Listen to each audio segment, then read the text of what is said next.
To survive in this high-pressured, crazy world, most of us have to become highly adept at self-criticism.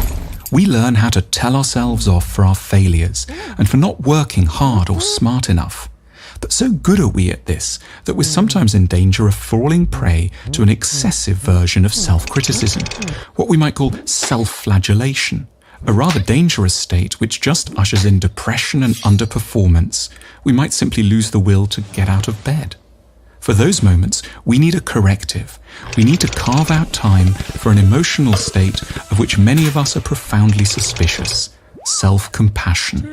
We're suspicious because that sounds horribly close to self-pity, but because depression and self-hatred are serious enemies of a good life, we need to appreciate the role of self-care in a good, ambitious, and fruitful life.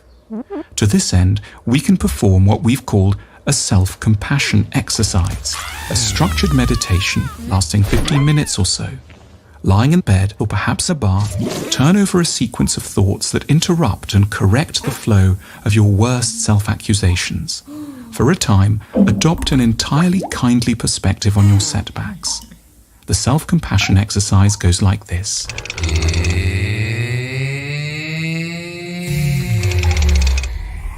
We're so in love with success, we fail to notice the scale of the challenges we routinely set ourselves. There is nothing remotely normal about what we've tried to achieve. We've failed, but given the mountain we were trying to climb, the conclusion doesn't have to be that we're simply fools.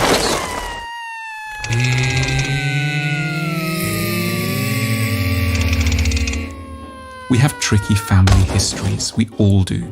There were things which happened to us at the hands of others which can help to explain some of our current troubles. We're not entirely sane or well, but none of us are. We weren't well set up to carry out certain tasks. It isn't wholly our fault in the here and now.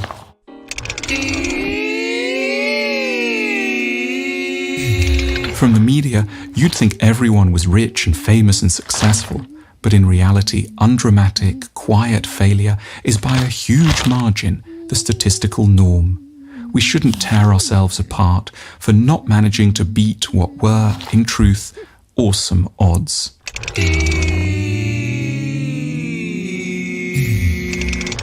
Tough, self-critical people don't allow themselves the indulgence of believing in luck. They take responsibility for everything. They think winners make their own luck. But they don't, for the most part. Luck is a genuine feature of existence. We're robbing ourselves of fair consolation by believing that we're entirely in control and therefore entirely to blame when we crash.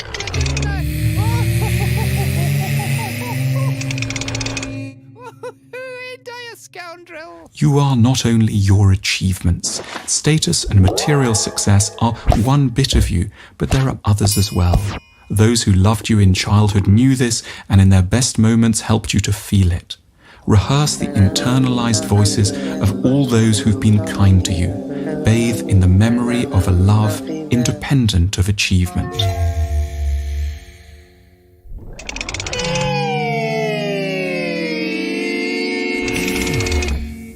It seems it will never end.